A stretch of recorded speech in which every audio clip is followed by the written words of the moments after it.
How to build a music coaching business model that works for you.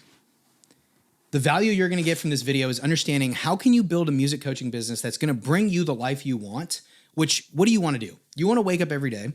You want to work with great people. You want to make music and you want to look at your schedule and be excited. That's what you want out of your life, right? And so what I'm here to do in this video and all these videos on my channel is give you as much information as I can for free on YouTube to try to help you get to what most people say when they're starting, which is getting to that first 6 figures, 100K a year.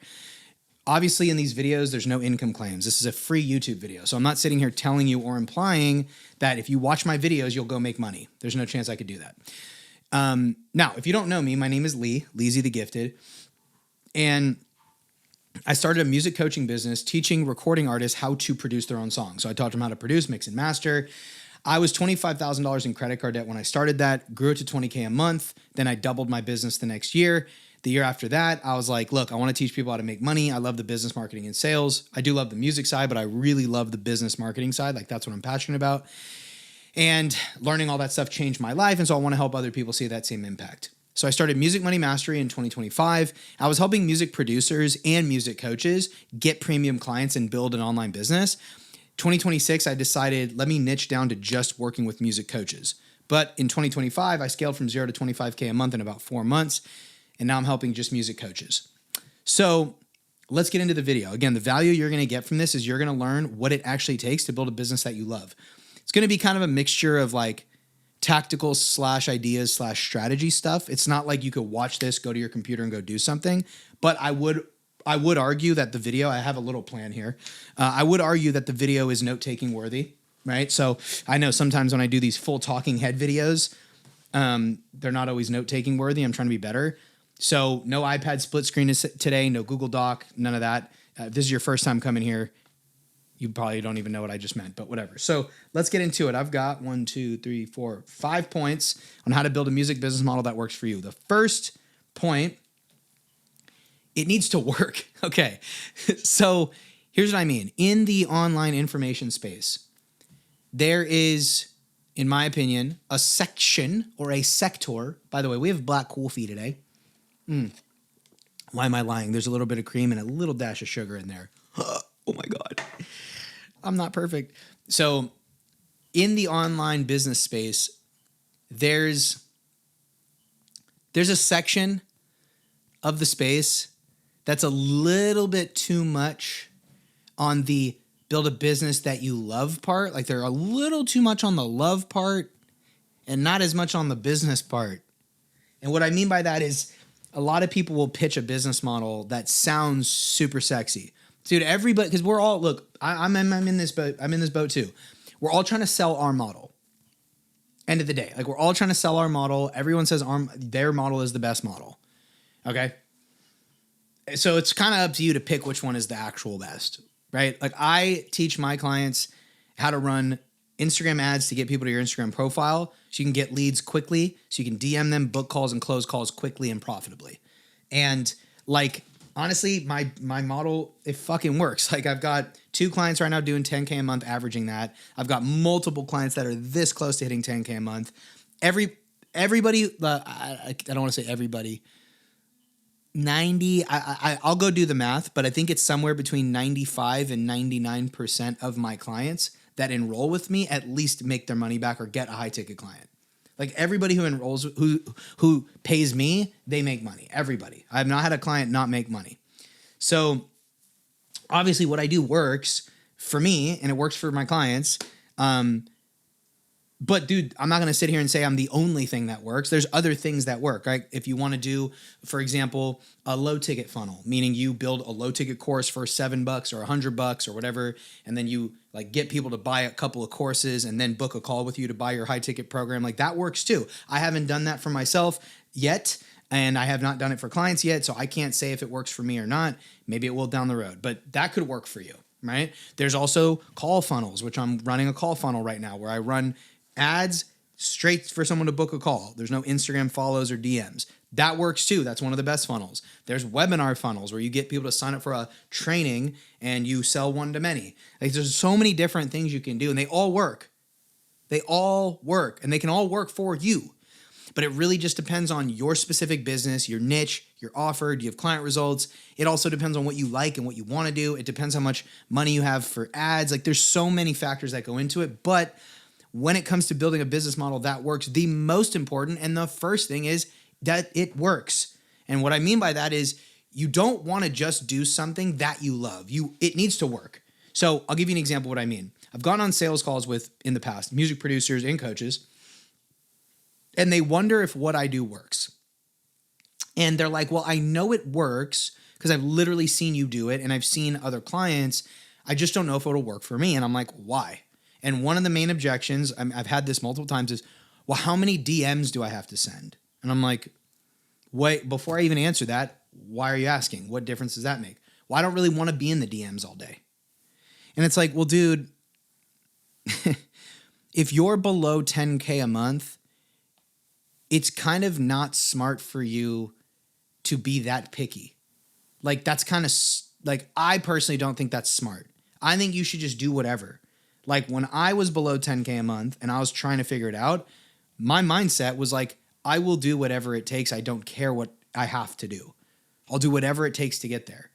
That's the attitude you're supposed to have. I am modeling that attitude after other people and champions that I've watched. So like when it comes to building a business model that works for you, you kind of need to know your place. And I don't mean that in like a spank you in the butt kind of way. Like I just mean like, dude, if you're married, or if you're not married even, but if you're married, like these are the two people I'm thinking of, the two prospects where this was an objection. Both these people were married. And I'm like, dude, if you're married making below 10K a month, you shouldn't be thinking about what you want to do. You should just be thinking about making money. So I don't know. Like, so you got to do what works. What I do works. Is it the most fun? Is it the most sexy way? I don't fucking know. That's kind of for you to decide, to be honest with you.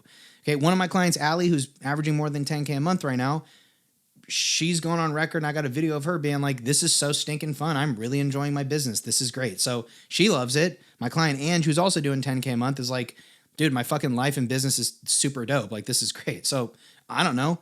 My client, Condor, just got a 3K paid in full the other day. He's like, bro, this is so fun to be coaching people on music production. My client, Robin, she just got another client the other day. She's like, this is great. I love helping people. So, I mean, I don't know. My clients seem to think it's fun. I think it's fucking fun, but it's kind of up to you to decide. So that's the first thing is, does it work? The second thing is it profitable? Here's what I mean. For example, like what I'm seeing in the marketplace is like the low ticket funnel, for example, which this is stuff that's kind of, it's cool that you're going to get to, like, I'm delivering these lessons to you as I'm in real time thinking about these things for myself and my business, right? So for example, like the low ticket funnel where you sell a low ticket course and then ascend people up to your high ticket thing. That's kind of interesting because is it profitable question? Well, low ticket funnels are cool because you liquidate ad spend, meaning if you spend $100, you make $100 back that same day because people buy your course. So it's break even. But to get it profitable, you need to convert people to high ticket buyers. And that's the part that's challenging. I've seen with friends of mine who do low ticket to high ticket. They're like, getting people to buy the low ticket and break even on ad spend's easy. Getting people ascending to high ticket, that's the tough part. So is it profitable? Like financially profitable? That matters. So it has to work and it has to be profitable. That's one thing. It's like technically the low ticket funnel works. Is it profitable? Right? Another example, the VSL call funnel, right? Which is where you run ads, send traffic to a page where people can watch a video and book a call with you. Is that profitable? Upfront, it's not. It's not profitable upfront, right? You have to kind of sink money into that. But what you're doing is you're automating the call booking process and you're getting on calls with qualified leads, but there's tech setup, there's email copywriting, there's a video you have to make, and you got to sink money into ads without knowing if you're going to make money back. That's kind of the way it works. So is it profitable? It could be if you make it work.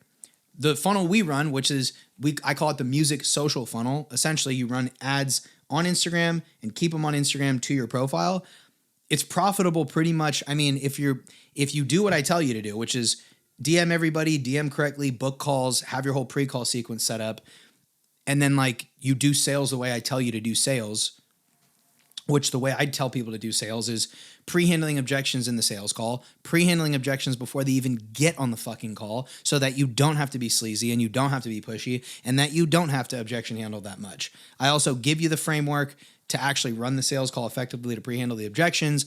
Plus, I review sales calls with you live, like you and me one-on-one. Bring your Zoom call recording of a sales call and I'll watch it with you and break it down for you to help you become a master at sales without being sleazy or pushy.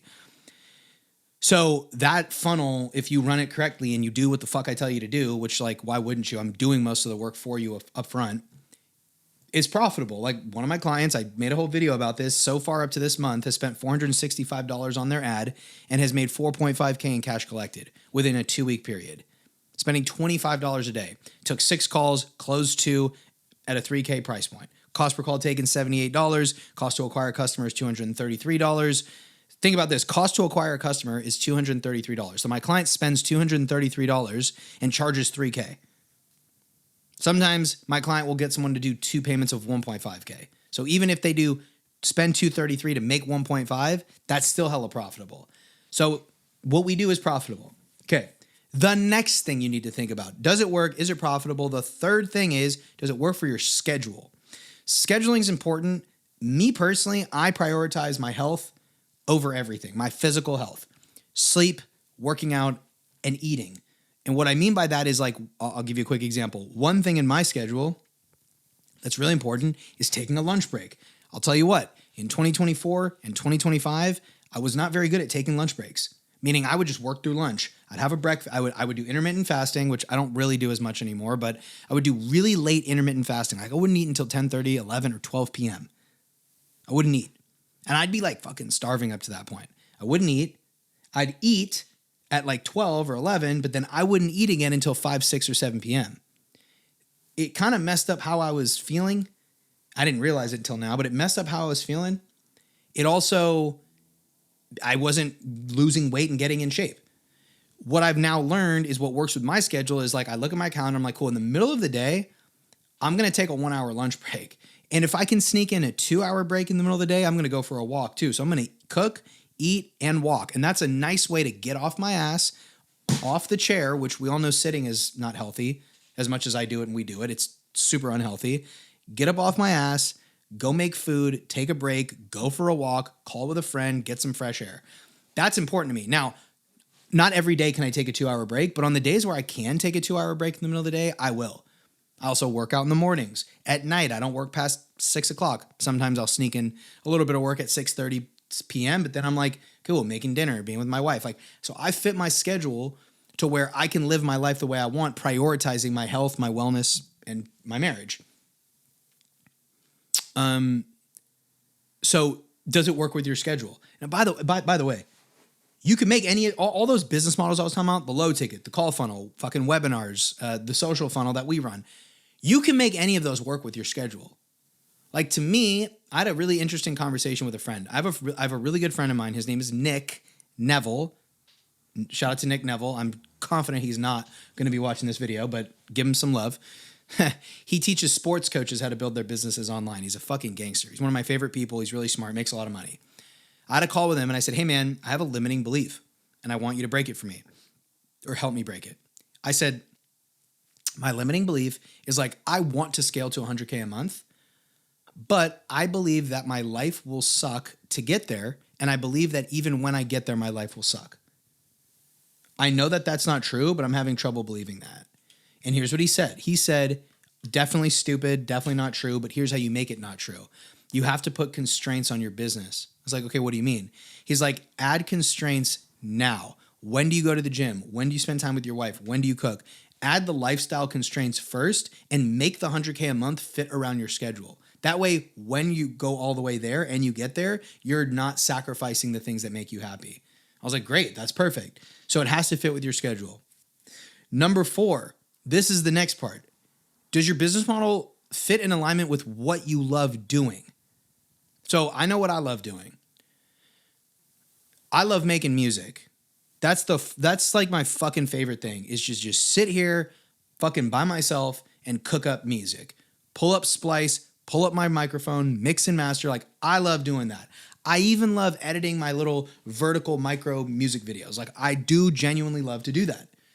I do. I like doing that stuff. I like making songs. I love on Fridays hanging out with my brother Gabe, going out somewhere super dope in the Bay Area and having him hold the phone and film me rapping and us getting coffee and brunch and then me putting out songs. I fucking love doing that. Like all of that and promoting my music, I love it. We're putting an album together. We're doing a documentary. I've got one of my clients. I don't want to speak too much on this, but we're building this really cool album launch experience. I don't want to speak on it too much yet, but that's kind of where we're at with that. All of that, I fucking love that. I love that.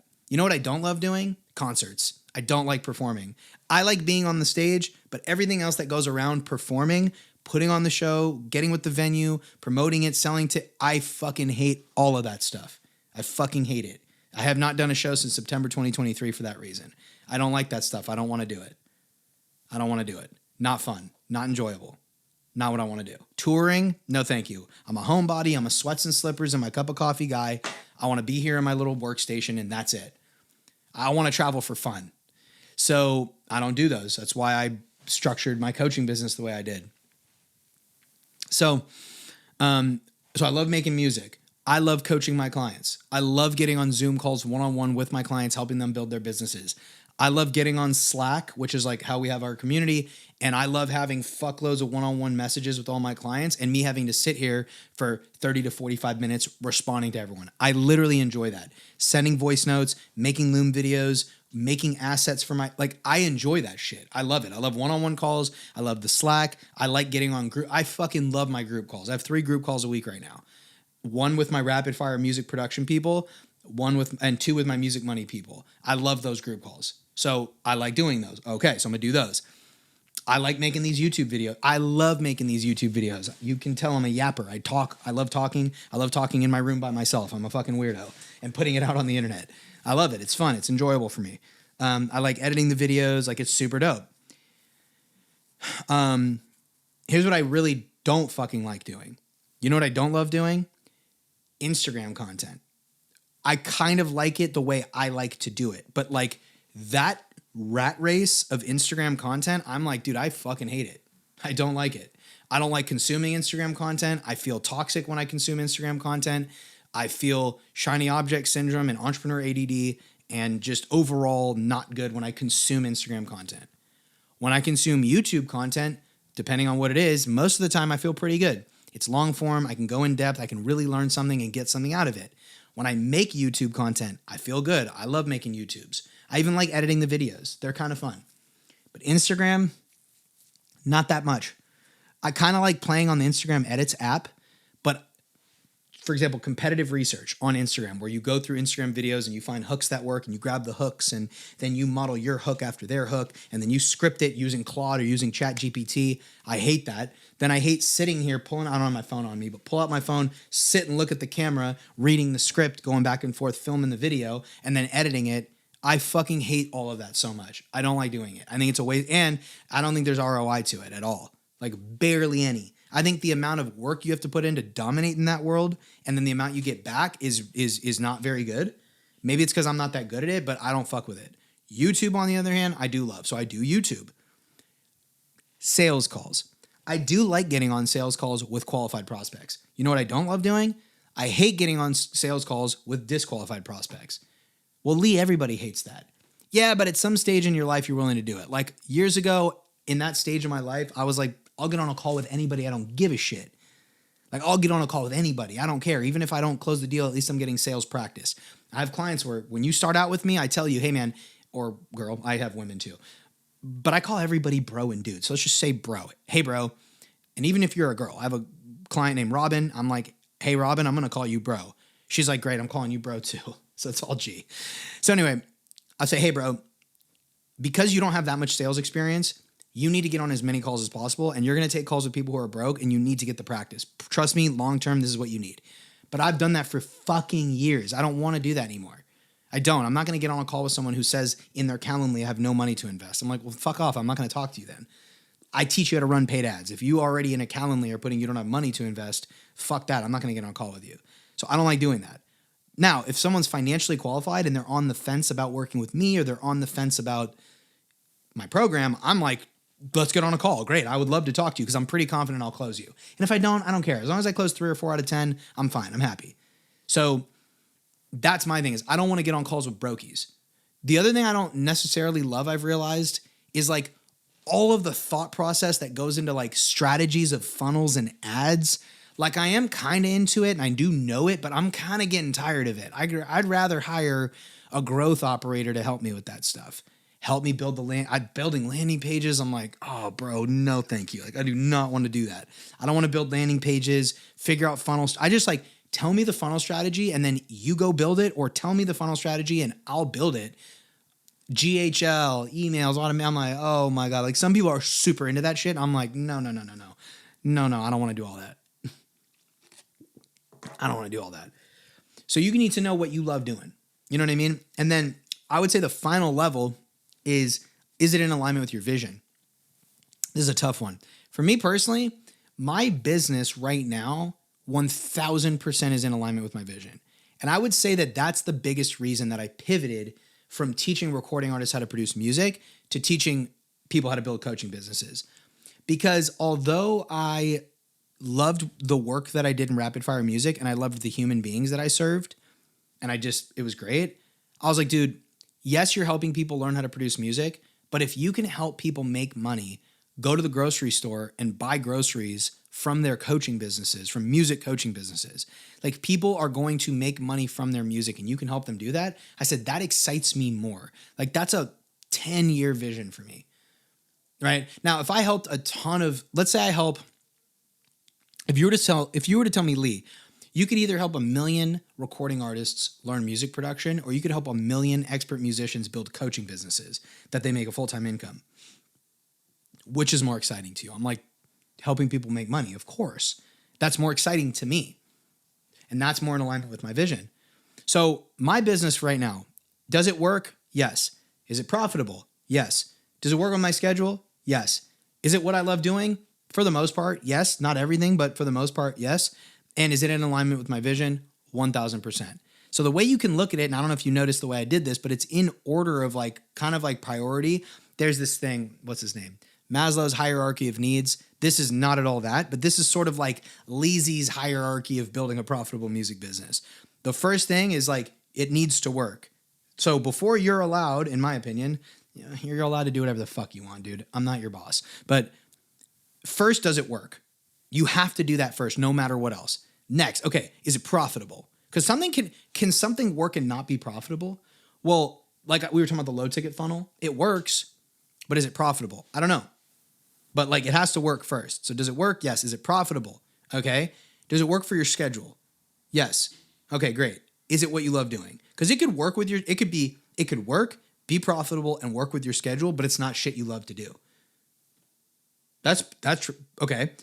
Wait, but if it's stuff that I love doing, why would it not be in alignment with my vision? Well, it's like I told you, I love teaching people music production. I did. I love doing that. It's hella fun. But it wasn't the highest level of myself. My highest level of myself is teaching people how to make money. That's the highest version for right now. Maybe I'll grow more, but that's my highest version. So that's why I wanted to graduate to that level. So anyway, listen, if you want help building your music business so that it fits all these things, dude, click the link in the description, book a call with me, or send me a DM on Instagram if you want to have a little chit chat back and forth. I don't have any automations in there, no ManyChat, no fucking AI bots. And I also don't have an appointment setter. It's literally going to be me talking to you. So if you want to have a quick little DM convo first, before you book a call, just shoot me a DM on Instagram or just go book in a call with me. All right. Hope you got some value out of the video, and I'll see you on the next one. Peace.